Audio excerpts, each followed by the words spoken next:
Vamos abrir nossas Bíblias, meus irmãos, em 1 Pedro, primeira carta de Pedro, capítulo 2. Nós estaremos trabalhando dos versículos 12 ao 17.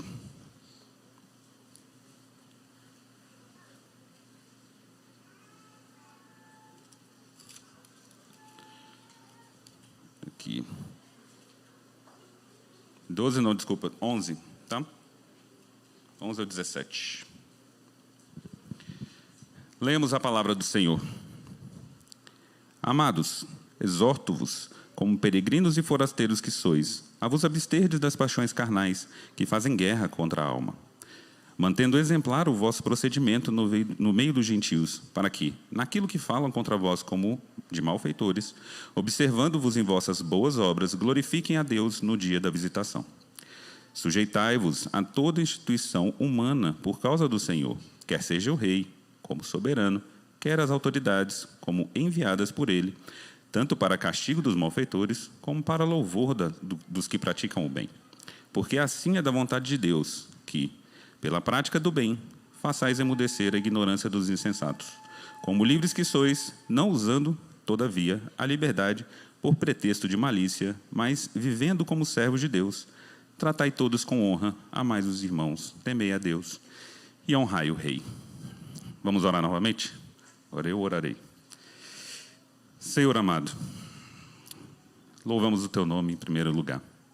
O Senhor sabe da minha pequenez, das minhas dificuldades e limitações, e eu peço ao Senhor que tenha misericórdia de mim, e assim tenha misericórdia do teu povo também. Que o Senhor abençoe essa meditação na sua palavra, e que ela edifique a tua igreja, Pai. Que os corações estejam abertos para receber do Senhor.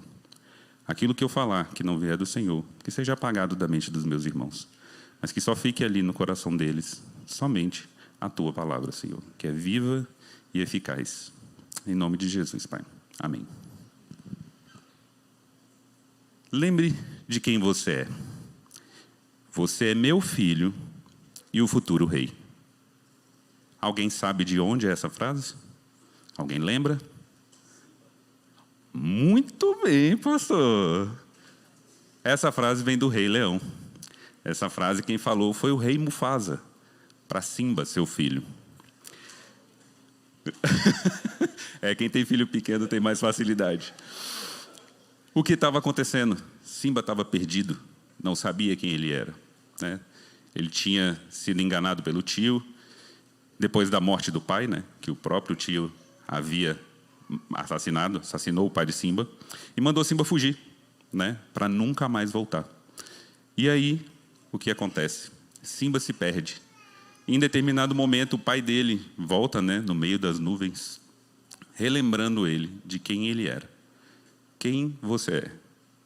Essa é uma grande pergunta que vai permear aqui a nossa meditação na palavra, né?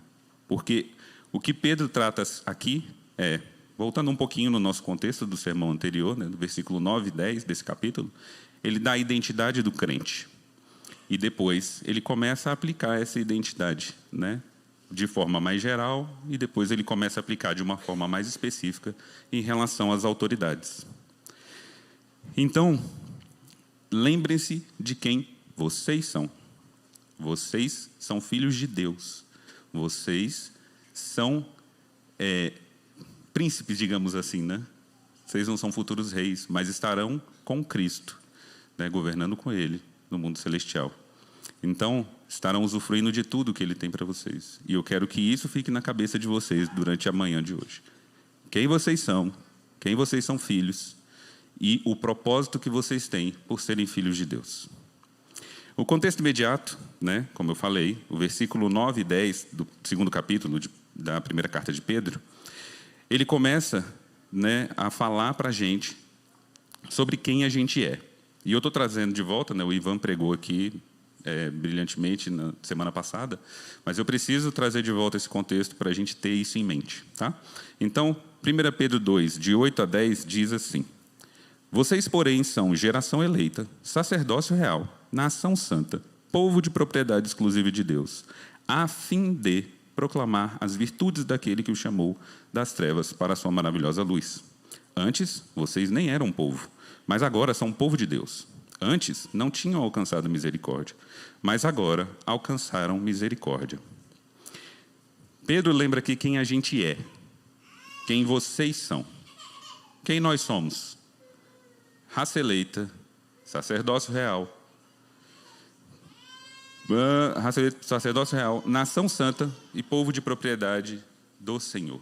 Exclusivo. Deus não vai nos dividir com ninguém. Nós somos dele. Nós somos uma raça de pessoas que Deus elegeu por conta do seu amor e para a sua glória. Fazermos parte desse reino dele e somos povo, um povo que sempre será propriedade exclusiva do Senhor. Como eu falei, ele não nos dividirá com ninguém. Nós somos e vocês são isso. Então, esse trecho é para ficar na cabeça de vocês, para vocês entenderem o que Pedro começa a falar logo depois. E aí vem a nossa primeira sessão, né, do versículo 11 ao 12, onde Pedro vai trabalhar a nossa identidade celestial, e essa identidade deve nos mover a viver em santificação, trazendo louvor a Deus. Vou ler de novo os versículos 11 e 12, para a gente relembrar. Amados, exorto-vos, como peregrinos e forasteiros que sois, a vos absterdes das paixões carnais que fazem guerra contra a alma, mantendo exemplar o vosso procedimento no meio dos gentios, para que, naquilo que falam contra vós como de malfeitores, observando-vos em vossas boas obras, glorifiquem a Deus no dia da visitação. A primeira coisa que Pedro faz aqui é nos chamar de amados. Ele faz esse apelo pastoral, né?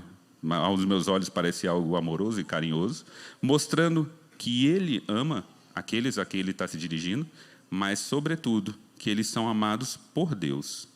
Ele continua lembrando eles disso. E a palavra que ele usa aqui deriva da palavra ágape, que é usado para falar do tipo de amor que caracteriza o Senhor, caracteriza esse amor de Deus.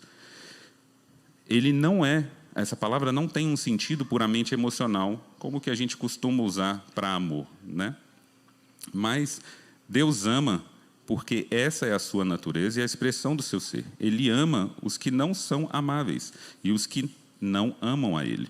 Não porque merecemos ser amados ou por causa de qualquer excelência que possuímos, mas porque é da sua natureza. Ele é amor e Ele ama.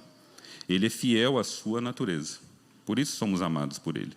Em Romanos 5:8, Paulo fala assim: Deus prova o seu próprio amor para conosco pelo fato de ter Cristo morrido por nós, sendo ainda nós pecadores.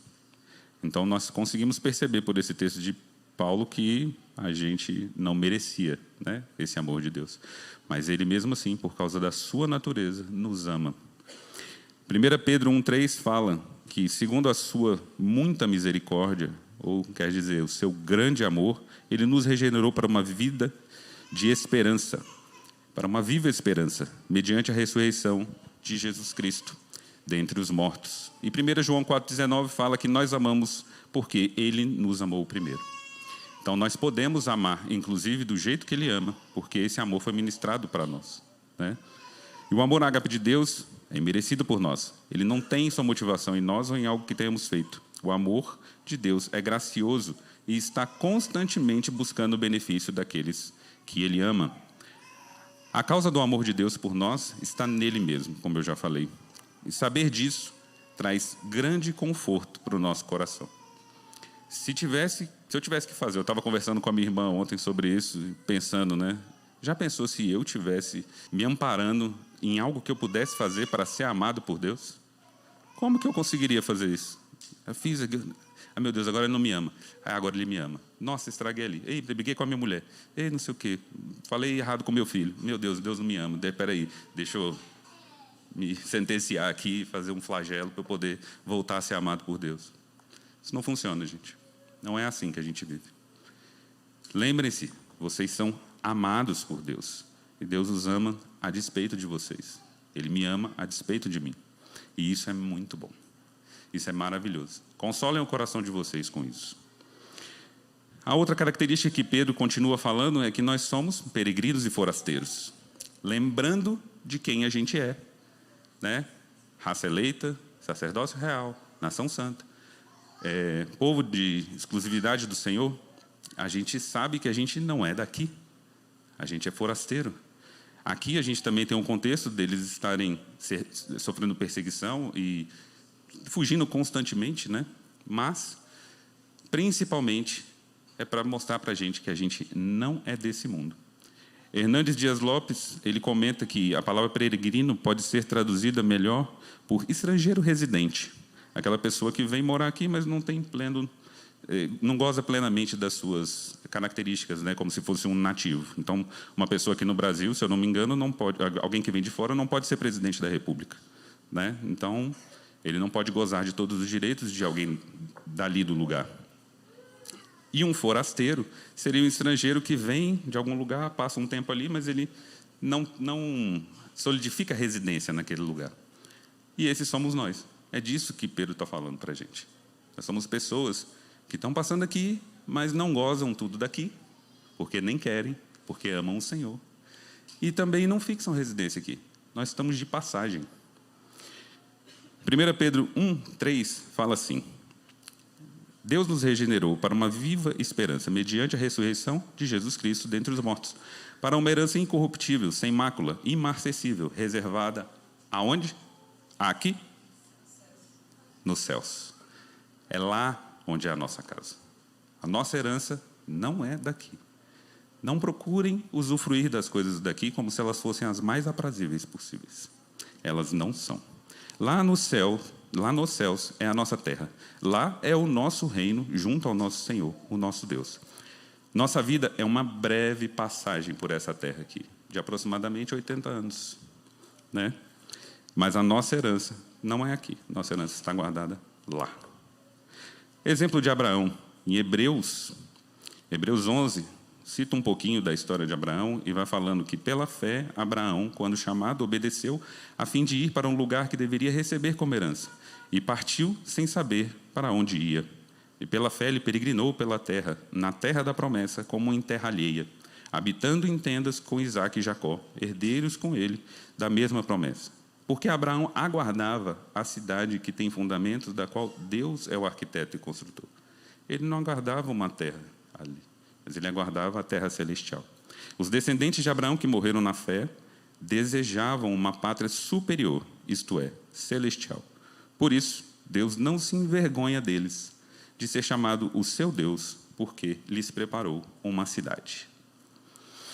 Será que Deus tem se envergonhado de nós, ou Ele também tem falado a mesma coisa? Eu não me envergonho de vocês, meus filhos, porque vocês desejam aquilo que é superior. Vocês desejam a pátria celestial. O apóstolo Paulo fala um pouquinho mais desse tema ao exortar os coríntios na sua primeira carta. Em 1 Coríntios 7, ele fala assim: Mas isso digo, irmãos, o tempo se abrevia. Por isso, de agora em diante, não só os casados sejam como se não fossem casados, mas também os que choram, como se não chorassem. Os que se alegram, como se não se alegrassem. Os que compram, como se nada possuíssem. E os que se utilizam desse mundo, como se não fizessem uso dele, porque a aparência desse mundo passa. Então a gente vai vendo, versículo após versículo, de que realmente a gente não é daqui. Isso aqui é temporário, isso aqui vai passar. Eu não quero deixar vocês tristes, nem cabisbaixos, nem angustiados. Mas eu quero que vocês tenham uma percepção real de onde vocês estão, de quem vocês são filhos, de onde está a herança de vocês, para que vocês sejam livres disso aqui e vivam como filhos da luz no mundo de trevas. Por que a gente ama tanto esse mundo? Né? Eu me pergunto. Dizemos que somos peregrinos nesse mundo, mas a gente pede a carta de habites, né? Me dá meu habites aqui, porque eu quero fincar minha residência aqui. Por quê? A gente não percebe que os vãos terrestres e esplendores estão querendo nos encantar? Lembrem-se, vocês não são daqui. Como o apóstolo Paulo falou em Filipenses, morrer é estar com Cristo, e isso é lucro. Lá no céu, junto ao Senhor, aquele que tem sua salvação garantida em Jesus, viverá em um verdadeiro lar para sempre. Nós não somos daqui. Pedro continua. Ele fala para a gente se abster das paixões carnais. E essa é a primeira exortação mesmo, né? E por quê que ele fala isso? Porque ele já lembrou a gente quem a gente é. Ele já lembrou que nós não somos daqui.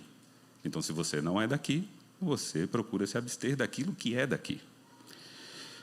Após sermos relembrados de que somos amados por Deus, de que Ele nos separou para ser um povo de propriedade dEle, e por isso não somos desse mundo, Pedro nos exorta a abandonar as paixões carnais que fazem guerra contra a nossa alma. Quais são essas paixões carnais? Pedro responde no capítulo 4. Ele fala sobre práticas libertinas, desejos carnais, bebedeiras, orgias, embriaguez e detestáveis idolatrias. Paulo fala em Colossenses: imoralidade sexual, impureza, paixões, maus desejos, avareza, que é idolatria, ira, indignação, maldade, blasfêmia, linguagem obscena no falar. E isso aqui não para por aqui, tá? Essa lista não é exaustiva. Tem mais coisa que, se a gente procurar, a gente vai achar que vai se encaixar nessa lista. Então, essas paixões guerreiam contra a nossa alma, a fim de contaminá-la e destruí-la. E aí, eu me pergunto, como que essas paixões guerreiam contra a alma? O crente existe por um motivo: glorificar a Deus. E Pedro falou isso de uma forma um pouco diferente. Ele falou que a gente existe para proclamar as maravilhas de Deus, para que as pessoas sejam salvas, a igreja edificada e Deus glorificado. Então, paixões carnais fazem com que você deixe de se maravilhar com Deus. Elas fazem outras coisas parecerem melhores e mais interessantes que Deus. A consequência disso é que o crente se torna inútil. Inútil. A gente começa a achar que as coisas desse mundo valem mais do que o próprio Senhor. E isso faz você um nada. Você não serve para nada. Isto é, pensem novamente em Simba, né? Vou contar um pouquinho da história. Depois que ele fugiu, né? Falei que ele foi enganado pelo tio e fugiu. O que acontece com ele? Ele encontra dois amigos, né? Dois animaizinhos que vão virar seus amigos. E esses animais têm uma cabeça bem diferente da de Simba, né? Eles vivem uma vida fugindo dos seus problemas. Eles vivem a vida Hakuna Matata, né? Os seus problemas você deve esquecer. Isso é viver, é aprender. Hakuna Matata. Essa é a filosofia de vida de onde? Da igreja? Não. Essa é a filosofia do mundo. O mundo pensa assim. O mundo diz que você tem que fugir dos seus problemas. O mundo diz que você não tem que encarar. O mundo diz que você não olha para aquele seu irmão que você tem raiva e você não vai lá. Não, deixa para lá. Vai. Toca a sua vida para cá e você vai lá. O mundo diz que você tem incompatibilidade de gênio com a sua esposa que você quer se divorciar, né? É assim que o mundo pensa. Não resolva seus problemas. Fuja deles. Mas o próprio Simba no filme fala assim: não foi assim que eu aprendi. Porém, ele é conduzido por esse caminho do mundo. E ele vai vivendo essa vida. Ele fica tão desfigurado, que vocês devem lembrar que ele é um leão, né? Mas ele é um leão que vira vegetariano. Isso parece alguma coisa que está acontecendo no nosso mundo, né? As pessoas já não sabem quem são, não sabem o que são. E nós, crentes, temos o quê? Aqui, ó, a palavra, o guia, a luz, a lâmpada para os nossos pés, que diz para a gente quem a gente é e para que a gente foi feito.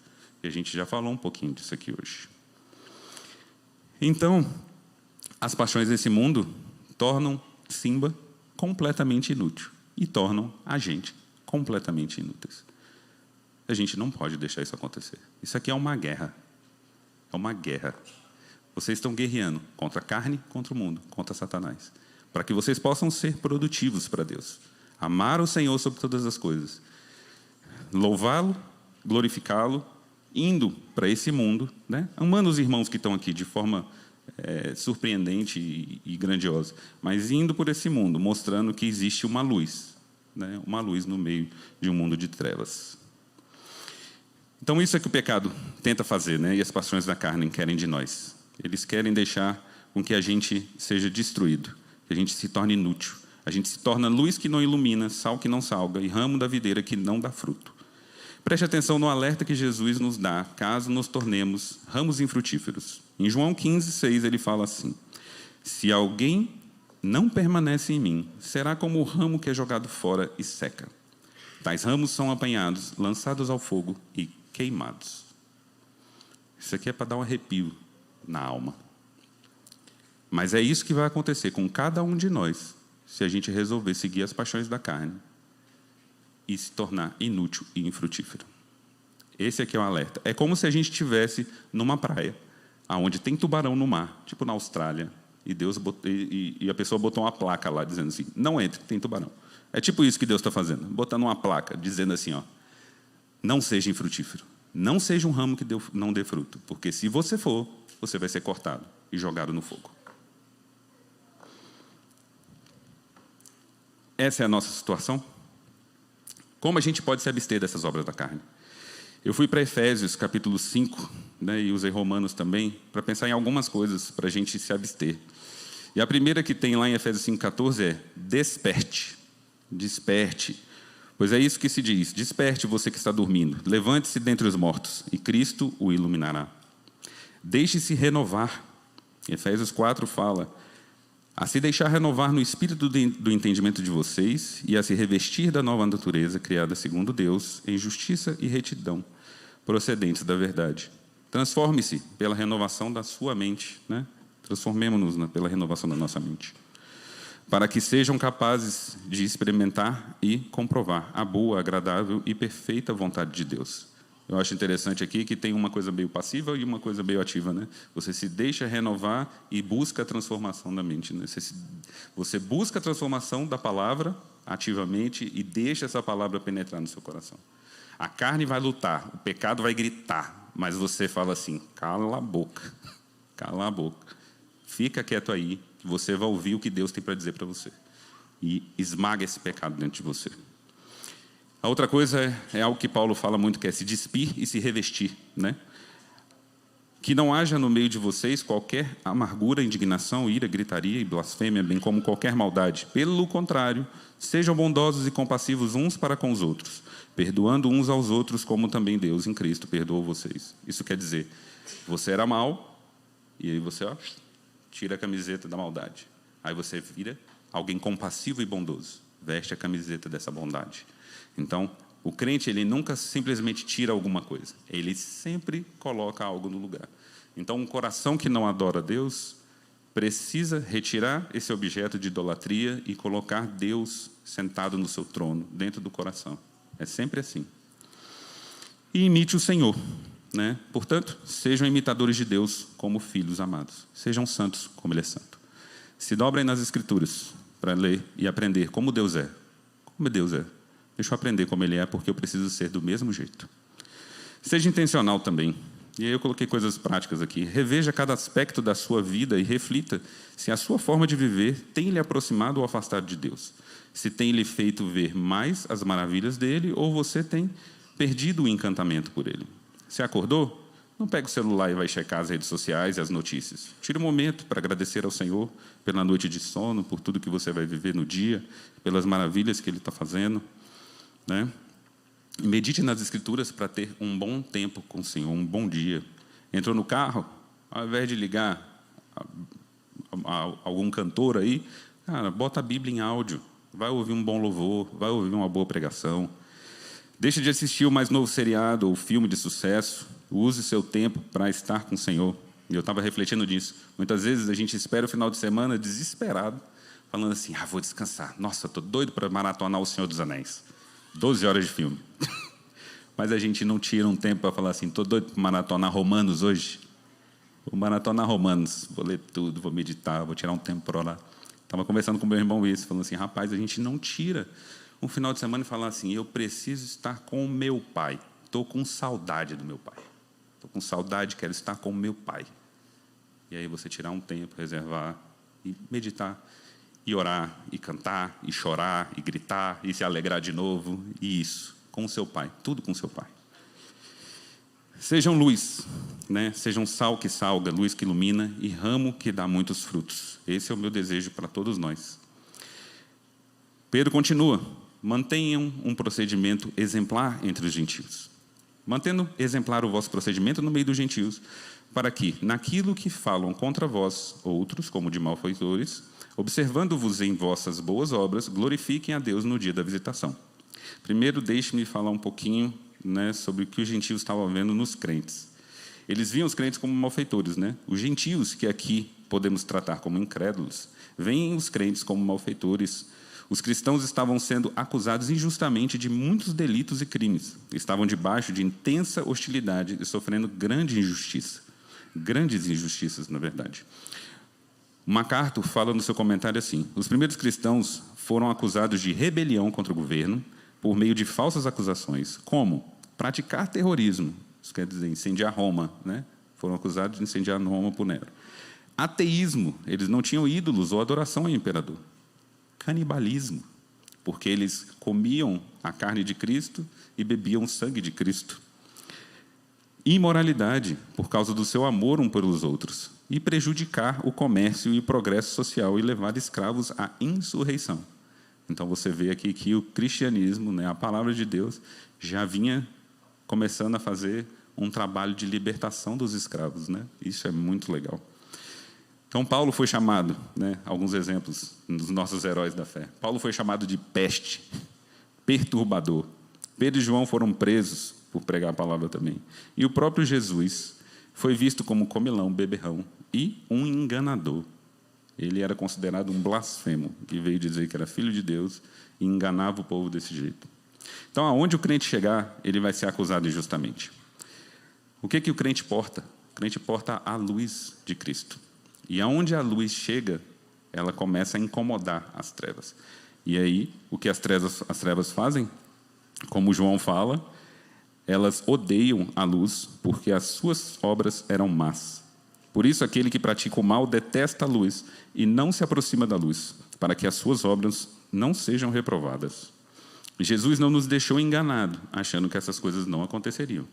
No Sermão do Monte, ele fala que nós seríamos bem-aventurados quando perseguidos por causa do nome dele. E ele também falou que no mundo a gente teria aflições, mas que deveríamos ter bom ânimo, pois ele venceu o mundo. Então, não dá para achar que a gente vai passar ileso por essa vida aqui. Vai acontecer. Tem uma anedota que foi, quando eu li, ela foi atribuída a John Wesley, eu acho, que ele vinha a cavalo, né? E orando ao Senhor, e andando a cavalo, falando assim: Senhor, está tudo tão em paz. Tem tempo que ninguém me joga uma pedra, não acontece nada, não sei o quê. E, de repente, enquanto ele está orando ali, passa um zunido assim no pé da orelha dele. Ele olha para trás assim, vê um bando de gente atrás dele. E aí ele fala assim: obrigado, Senhor, estou no caminho. E continua. É mais ou menos por aí. O que a gente tem que esperar não é parabéns, gente, amamos vocês. Não. Vocês são malfeitores. Vocês são malfeitores. E é digno, é bom sofrer quando a gente sofre injustamente. O Senhor olha isso com bons olhos. E nós somos bem-aventurados. A gente precisa lembrar dessas coisas. Então, continuando, né, mantendo, a gente viu um pouquinho do contexto, mas mantendo o bom procedimento, né? A palavra grega aqui, para exemplar, é uma palavra rica em significado, e implica ser mais puro, mais elevado, mais nobre, né? Algum tipo de bondade superior. Significa também ser adorável, cativante, gracioso, nobre, excelente. E como filhos de Deus, que se abstêm das paixões da carne e estão constantemente buscando crescer em santidade, passamos a viver exteriormente entre os cristãos, entre os não cristãos, quer dizer, de uma forma que reflita a nossa identidade celestial. Os gentios estão nos observando atentamente em tudo que fazemos. Eu tenho certeza que cada um de vocês aqui deve ter uma história de algum não cristão que tentou te pegar no pulo, assim: mas tu falou isso, né? Tu disse que era crente. Tu não é crente, não sei o quê. Às vezes acontece, né? Eu espero que isso não seja algo que tenha acontecido ruim, né? Que ele tinha razão, mas que realmente ele estaria te condenando injustamente. Então, né, as boas obras do crente servem de testemunha que proclamam as virtudes daquele que os chamou das trevas para a maravilhosa luz. Isso faz com que os descrentes glorifiquem a Deus no dia da visitação dele. E o MacArthur aqui também explica no seu comentário que Pedro estava ensinando que, quando a graça de Deus visita o coração de um incrédulo, ele responderá com fé salvadora e glorificará a Deus, porque se lembra do testemunho dos crentes que observou na sua caminhada. Aqueles que não creem, experimentação a visitação do Senhor para a sua condenação e ira. Então, a gente tem que ter procedimentos exemplares, né? E eu botei aqui um versículo que fala de procedimento exemplar aqui com os da fé, né? Amem-se uns aos outros, como eu os amei. Vocês devem amar uns aos outros. Desse modo, todos saberão que são meus discípulos, se vocês amarem uns aos outros. Essa é a forma como a gente deve proceder com os da fé. Amando uns aos outros de uma forma com que, lá fora, o povo olhe aqui para dentro e fale assim: esse povo é diferente. Eu quero fazer parte desse negócio aí. Eu não quero viver mais essa vida minha aqui, não. Quero ser assim. Então, a gente tem que ter sempre isso em mente, em como a gente procede, inclusive com os da casa. E um procedimento exemplar para com os de fora. Aí eu trouxe um pouquinho da história de Daniel aqui. Daniel 6, versículo 3, fala que: então o mesmo Daniel se destacou entre os demais presidentes e sátrapas, porque nele havia um espírito excelente. O rei até pensava em colocá-lo sobre todo o reino. Tanto Daniel, quanto Neemias, quanto José, eles tinham procedimentos excelentes. E onde eles passaram, eles sempre foram elevados por isso. Os gentios conseguiam olhar para o comportamento deles e falando assim: rapaz, esse homem é diferente. E elevavam eles. Então é assim que a gente tem que ser. Tem comportamentos acima do normal. Como Jesus falou, a gente não faz as coisas só para quem a gente gosta, por exemplo, né? Mas a gente tem a nossa justiça muito maior do que os fariseus e os escribas. A gente tem que ter uma justiça elevadíssima.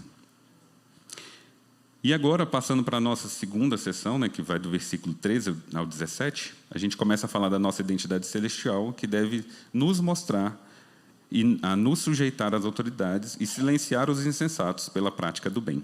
Nesse trecho, Pedro dá início a uma série de aplicações específicas sobre a exortação para os crentes terem procedimento exemplar. Ele começa falando da autoridade, depois ele vai falar do escravo, depois ele dá o exemplo de Jesus no meio e conecta também com a esposa, o marido, e continua falando para todo mundo no capítulo 3.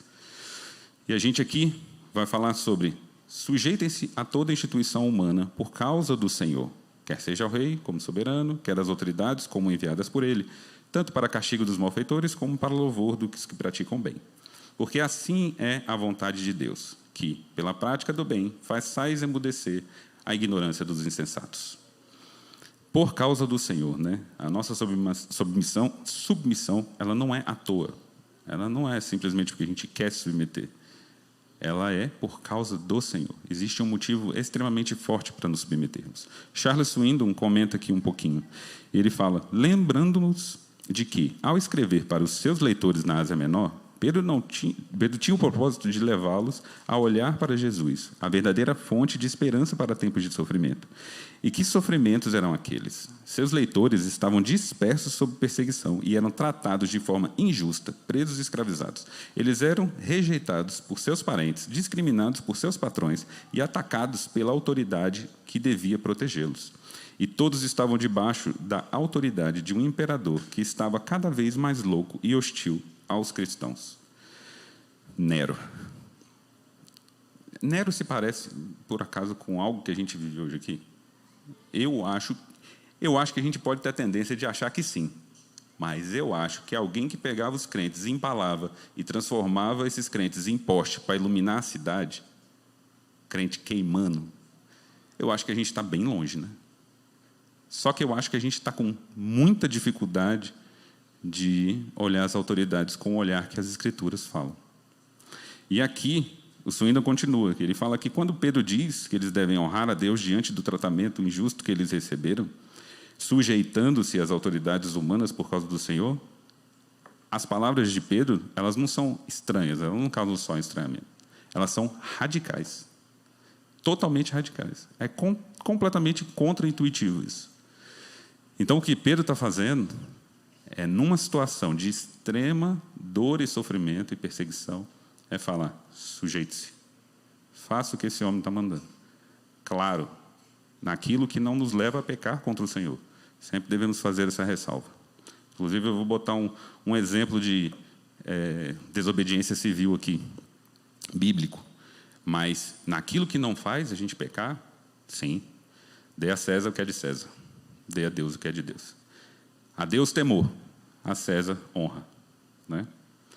Então, naquilo que não nos fizer pecar contra o Senhor, vamos obedecer. Nós não obedecemos somente quando o contexto é favorável, mas em todo o tempo. A conduta rebelde de um crente traz desonra a Deus. Hernandes Dias Lopes nos ajuda aqui dizendo que um cristão não pode ser anárquico nem rebelde. Ele pode e deve discordar de uma autoridade constituída sempre que ela exorbitar suas funções e for além da sua competência, como no caso de fazer algo que nos quer induzir a pecar. Mas jamais pode se insurgir contra o princípio da autoridade. Esse princípio foi instituído por Deus. E é a Deus, que a gente deve obedecer, né, em primeiro lugar. Um exemplo de submissão muito bom aqui, Neemias. Neemias está triste porque recebeu a notícia de que sua cidade está desolada. E aí Neemias, né, servindo triste ali, o rei olha para ele e fala assim: nunca te vi assim, o que aconteceu? E aí Neemias fala algo muito interessante. A forma como Neemias fala salta aos meus olhos. Neemias fala assim: que o rei viva para sempre.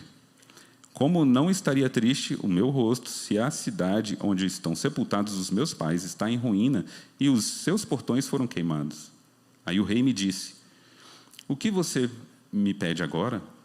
Então Neemias fala assim: orei a Deus e disse ao rei: se for do agrado do rei, e se este seu servo encontrou favor em sua presença, peço que o rei me envie ajudar. Vocês perceberam a honra que Neemias está dando à autoridade aqui com as suas palavras? É muito diferente da gente. Se vocês encontrarem o seu político favorito na sua frente, é assim que você vai falar? Excelentíssimo Senhor, fulano de tal. Que o Senhor viva para sempre. Deus lhe abençoe. É? Difícil, né? Mas é difícil, sabe por quê? A dificuldade se encontra porque a gente não medita nas Escrituras. A gente vive como o mundo vive. A gente deve se inundar, é disso aqui. Ó. Ela diz para a gente como a gente deve agir. Deus fala para mim: meu filho, vá lá e honre. Por que eu vou desobedecer a Deus? Que autoridade eu tenho? Como eu posso fazer isso? Aí eu tenho que voltar lá, minha cabeça lá para Jesus falando: aquele que me ama, obedece meus mandamentos. Não tem outra saída, gente. Lembrem-se de quem vocês são filhos. Lembrem quem vocês são. Façam isso e passem a caminhar como luz no mundo de trevas. É isso. Exemplo de desobediência civil. Daniel. Daniel recebe a notícia, né? Os sátrapas que estão junto com eles querem arranjar uma forma de condenar Daniel, tirar Daniel do seu posto, né? Estão ali sendo maldosos e fazem com que o rei crie uma lei onde não se pode adorar, não se pode orar. Daniel, ao saber disso, faz o quê? Quando Daniel soube que o documento tinha sido assinado, voltou para casa e, em seu quarto, no andar de cima, as janelas abriam para o lado de Jerusalém. 3 vezes ao dia, ele se punha de joelhos, orava e dava graças diante do seu Deus, como era o seu costume. Daniel não simplesmente foi afrontar o rei, mas aquilo que já era costume dele, ele continuou a fazer. Foi lá e fez. Ele desobedeceu e sofreu as consequências. Foi jogado na cova dos leões. Podia ter morrido, mas Deus, graciosamente, para que Deus mesmo fosse glorificado, o tirou de lá, né, e Daniel sobreviveu. Então, existe espaço para a gente desobedecer, mas para glorificar a Deus, sem afrontar a autoridade, mas glorificando a Deus. E a gente tem o exemplo de Jesus, né? Jesus com Pilatos. Pilatos fala: ó, você se nega a falar comigo? Não sabe que eu tenho autoridade para libertá-lo e para crucificá-lo? E Jesus responde: não terias nenhuma autoridade sobre mim, se esta não fosse dada do céu para você. Então, a gente lembra duas coisas, a gente vê duas coisas aqui. Jesus se submeteu à autoridade, mas ele sabia quem estava no controle de todas as coisas. E muitas vezes, como eu falei, a gente não lê as Escrituras, por não conhecer as Escrituras, a gente não conhece que Deus é soberano e não coloca na mão dele o nosso destino. Nosso destino está na mão de Deus. Daniel colocou, foi salvo. Outros colocaram também e morreram ao fio da espada.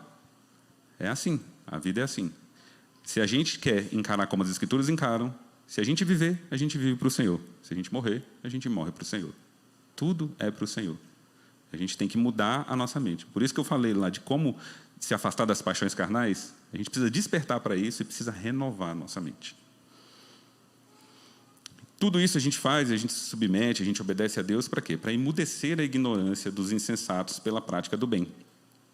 Além de buscar agradar a Deus, o crente que pratica o bem, ao se submeter às autoridades e honrá-las, fecha a boca dos insensatos que o criticam. Isso redunda em glória a Deus. E aí eu trouxe o exemplo também de Mordecai. Mordecai, ele descobre um atentado que vai acontecer contra o rei, só que o segundo no poder, que se chama Amã, odeia Mordecai, porque Mordecai não se ajoelhava diante dele, não prestava adoração para Amã. E aí Amã vai construir uma forca para matar Mordecai. Só que nesse interim, o rei tem uma insônia, pede para trazer o livro dos feitos memoráveis para ele, vai ler.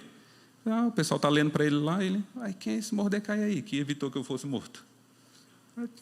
Beleza, Amã, chega aqui. Amã que odiava Mordecai. Amã, chega aqui.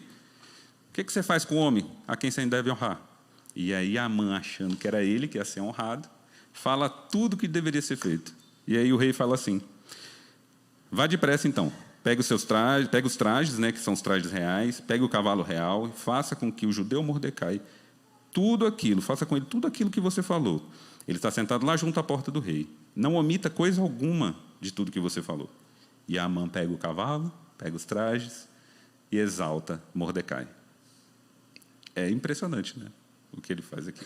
É impressionante como um insensato foi calado aqui, na hora, pelo bom procedimento do crente. A gente pode olhar para Daniel também. Os insensatos estavam tentando acabar com a vida dele e eles também foram calados. Depois que Daniel sobrevive, o rei pega e taca os 3 lá para serem comidos pelo leão, né? Calando, literalmente, os insensatos. E a nossa vida deve ser assim: buscar proceder bem, fazer aquilo que é bom, para que os insensatos sejam calados e Deus seja glorificado. Como pessoas livres que nós somos, a gente não deve usar também a liberdade para pretexto de malícia, mas devemos viver como escravos de Deus. E Pedro afirma que somos livres. Livres de quê? Eu sempre faço pergunta, né? Eu vou lendo o texto e pergunto: o que é isso aqui? Sou livre de quê? Em primeiro lugar, a gente é livre do pecado.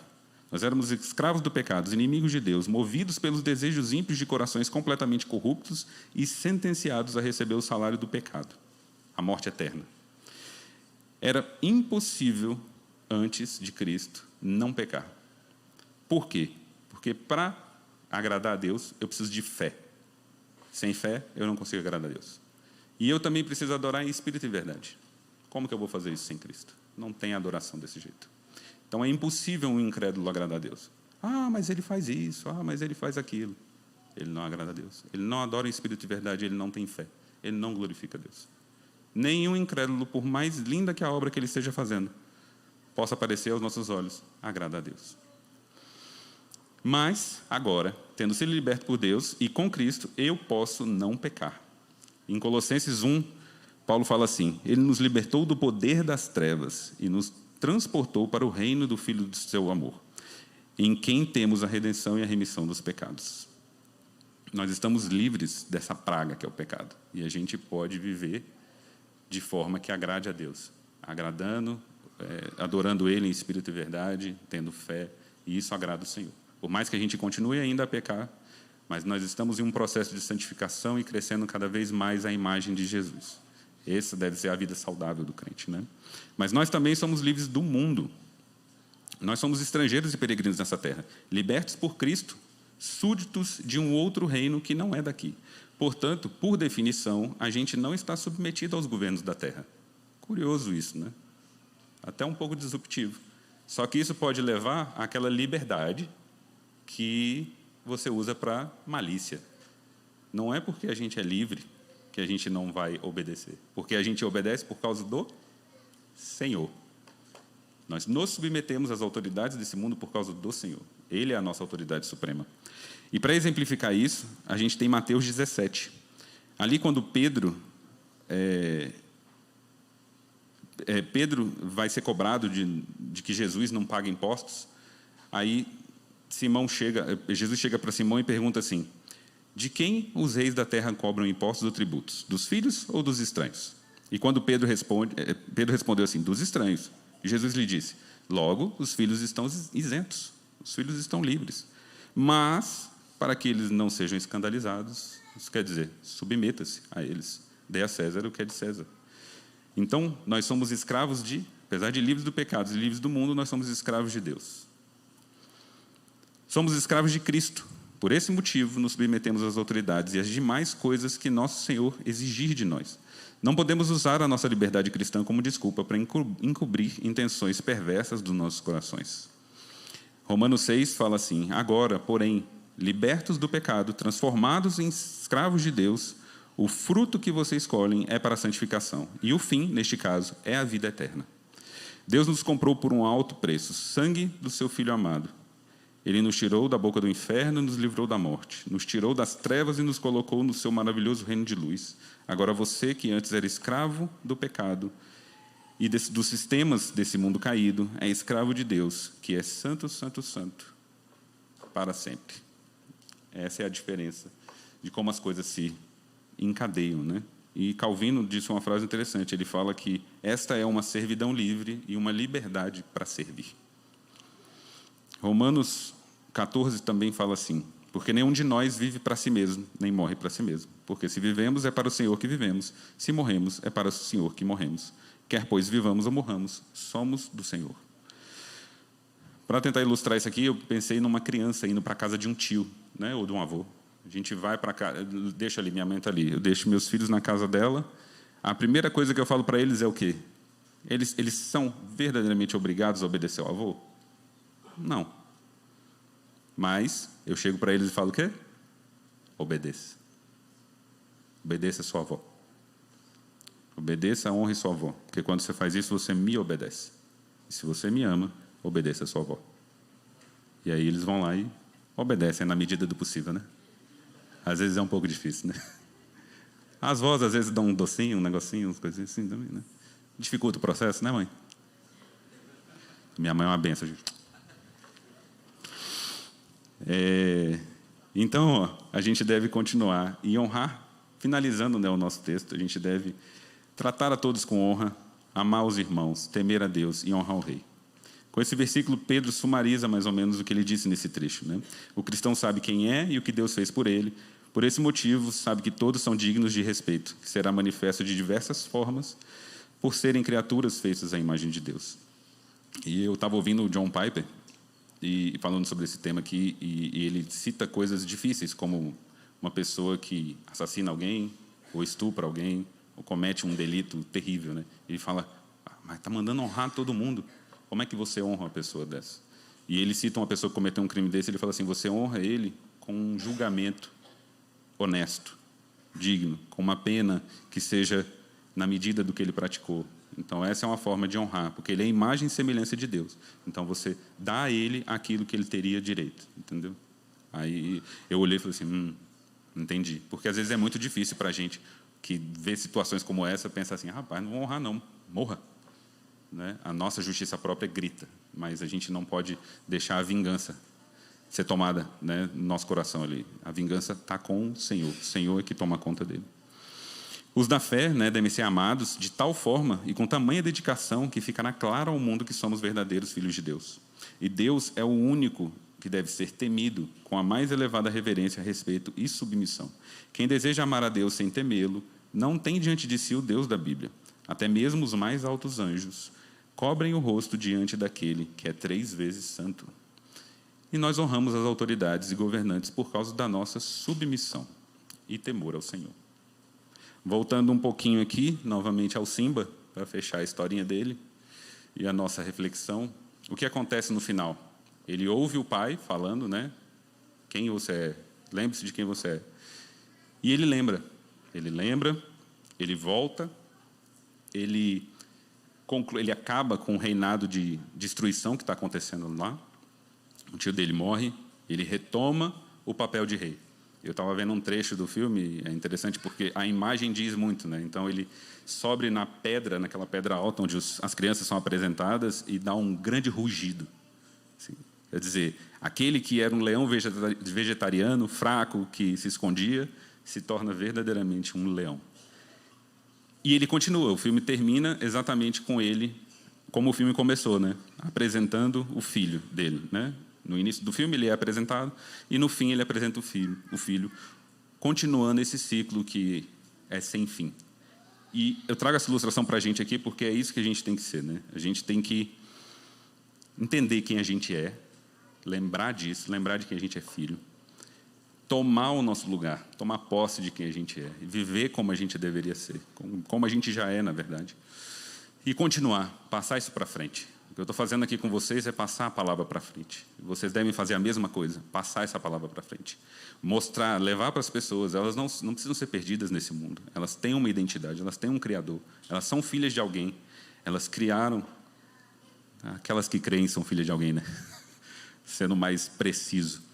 Mas elas podem ser adotadas por um Deus maravilhoso que mostra para elas Jesus, para que elas possam olhar para Ele e crerem nele e receberem a sua identidade e seu propósito. Então, eu queria fechar com isso, né?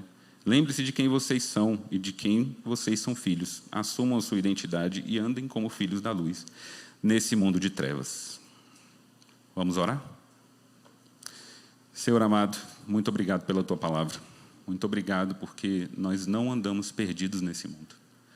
Aqueles que estão aqui e se chamam pelo Seu nome são Seus filhos. São filhos amados. Filhos que caminham por essa terra durante um tempo, Senhor. Mas segurando a Tua mão. O Senhor é conosco, sempre será, nunca nos abandonará. Obrigado porque o Senhor nos deu propósito. O nosso propósito é proclamar as Suas maravilhas, quem o Senhor é, tudo que o Senhor fez e tudo que o Senhor ainda pode fazer. Obrigado, Senhor. Obrigado por isso. Obrigado por ter uma identidade, ter um propósito. Abençoa meus irmãos, para que eles possam se lembrar de quem eles são filhos e quem eles são nesse mundo. Eles são luz que ilumina, sal que salga e ramos de videira que são frutíferos, Senhor. Abençoa-nos, Senhor, nas nossas dificuldades e nas nossas incredulidades, Pai. Enche nosso coração de fé, de força e de intrepidez para iluminar esse mundo de trevas, Senhor. Em nome de Jesus. Amém.